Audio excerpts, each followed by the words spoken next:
Hey everybody, this is the limitation series on NHL 17 with me, Danshi. I know what you're thinking, yes, this guy's English. Why is he commenting on ice hockey? Well, I've been watching ice hockey now for quite a while. I got the game as a bundle with John Madden back in, I want to say 94? Was it around 94, 93 I got that game for the, for the American people, the Sega Genesis. Over in England we called it a Mega Drive. And NHL was one of the games that came in the bundle, and I've been trying to sort of watch it ever since, trying to find out any information I can. It was hard to sort of find any games to watch. It's only sort of been on TV the past, I want to say 3 or 4 years in this country. I mean, you'd have to essentially pay twice to watch it. That's how this kind of system over here works, that you have to pay for satellite television and then you have to pay for extra channels if you want them, and one of the extra channels shows the NHL.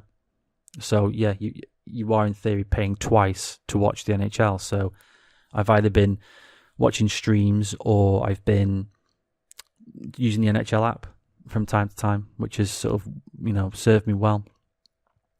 I wanted to do a GM series for quite a while.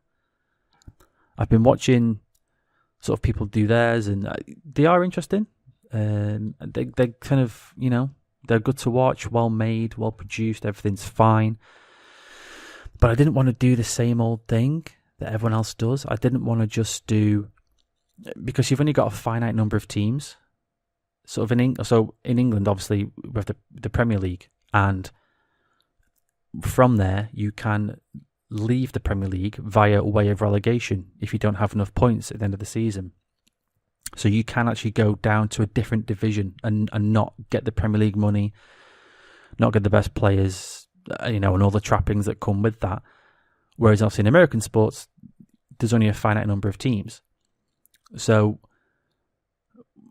you're kind of limited as to what you can do in regards to sort of GM series or a franchise or things like that. So I thought, well, what I'll try and do is I'll try and do a GM series, but I'll try and put parameters on myself to try and make it more interesting. Because you can obviously, juke the game in a lot of ways. Like you can, you go to trades and then, I can somehow get the first overall pick, even though I just won the Stanley Cup. And I just think, well, yeah, I don't think if somebody had gone to the Maple Leafs last year, you got to give us Matthews, but we'll give you a first, 3 seconds, and a third from 2029, they would have gone, great, we'll take it. It wouldn't happen. So I wanted to try and set myself some limits as to what I can do and what I can't do. The first one's going to be in trades. I'm not going to trade any white players for any white players. I'm not going to try and steal any first round picks that are white or anything like that. Any trade that's made has to be green for red, like it is here. So, I mean, if you look at the trade value, it's way off. So if I can get, if I could get here, say, a first and then a second for one player, I will do that. But the trades have to be green for red. Free agency as well. I'm going to limit myself to only 2 players from the free agent pool, only 3 players from the two-way pool, and then only 1 goalie per season. So that's 2 free agents, 3 two-ways, and 1 goalie. Because again, you can, you can cheat the system. You can trade away some of your rubbish players for loads of fifths and fourths, turn those into thirds, maybe an extra second for some rubbish players, and then you come in here and you can just steal all the best free agents or the best two-way players. So I wanted to limit myself in that way as well. Same with the goalies. I've done that before. I traded for 2 or 3 goalies, sort of two elite goalies, because my team was already really good, quite young, and I then traded those goalies away for 2 firsts the next season. So I ended up with 4 first round picks or something, even though I'd sort of won the cup or, got really far in the playoffs. So I wanted to do that as well.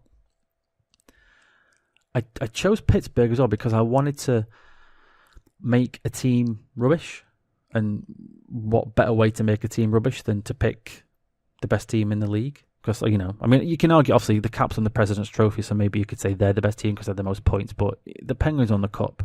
So, yeah, and to be fair, they probably are the best team. And they look like the best team at the moment because, oh my God, I watched that game last night against the Blue Jackets, and God, Pittsburgh going forward are just terrifying. They're just like, it's ridiculously fast.